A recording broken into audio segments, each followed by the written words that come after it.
తెలుగు సినీ చరిత్రలో రాజకీయ నేపథ్యం ఉన్న సినిమాలు చాలానే వచ్చాయి. కానీ ఒక ముఖ్యమంత్రి పాత్రను అత్యంత హుందాగా, స్టైలిష్గా మరియు సామాజిక బాధ్యతలతో చూపించిన సినిమా మాత్రం భరత్ అనే నేను. సూపర్ స్టార్ మహేష్ బాబు నటన, కొరటాల శివ అద్భుతమైన రాత ఈ సినిమాను ఒక క్లాసిక్ హిట్గా నిలిచాయి. లండన్లో చదువుతున్న ఒక కుర్రాడు అనుకోని పరిస్థితుల్లో తన తండ్రి మరణం తరువాత ఆంధ్రప్రదేశ్ ముఖ్యమంత్రి పీఠాన్ని అధిష్ఠించాల్సి వస్తుంది. వ్యవస్థలోని లోపాలను సరిదిద్దడం, ముఖ్యంగా బాధ్యత అనే పదాన్ని ప్రజలకు, రాజకీయ నాయకులకు గుర్తు చేయడం ఈ సినిమా ముఖ్య ఉద్దేశం. మనం ఇచ్చే మాట నిలబెట్టుకోలేనప్పుడు మనం మనుషులం అనిపించుకోము అనే డైలాగ్ ఈ సినిమాకి ఆత్మ వంటిది. ముఖ్యమంత్రి భరత్ రామ్ పాత్రలో మహేష్ బాబు పరకాయ ప్రవేశం చేశారు. ఆయన బాడీ లాంగ్వేజ్, డైలాగ్ డెలివరీ మరియు అసెంబ్లీ సీన్లలో ఆయన చూపించిన పరిణితి అభిమానులకే కాకుండా సామాన్య ప్రజలకు కూడా విపరీతంగా నచ్చింది. శ్రీమంతుడు తరువాత మహేష్ బాబు కొరటాల కాంబోపై ఉన్న భారీ అంచనాలను ఈ సినిమా అక్షరాలా నిజం చేసింది.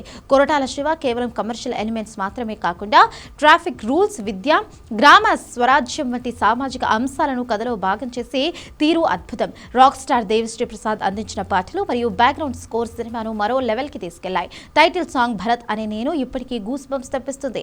డివివి దానయ్య ఎక్కడ కాంప్రమైజ్ కాకుండా అత్యంత భారీ బడ్జెట్తో ఈ సినిమాను నిర్మించారు.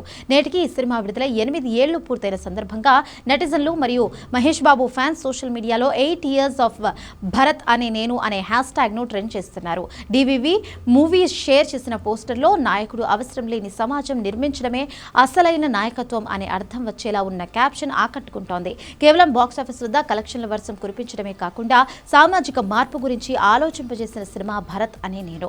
ఒక ముఖ్యమంత్రి ఇలా ఉంటే బాగుంటుంది అని ప్రతి సామాన్యుడు కోరుకునేలా భరత్ పాత్రను తీర్చిదిద్దారు. ఈ సినిమా ఎప్పటికీ తెలుగు ప్రేక్షకుల గుండెల్లో ఒక ప్రత్యేక స్థానాన్ని కలిగి ఉంటుంది అని సినీ విశ్లేషకులు సైతం చిత్ర బృందానికి శుభాకాంక్షలు తెలుపుతున్నారు.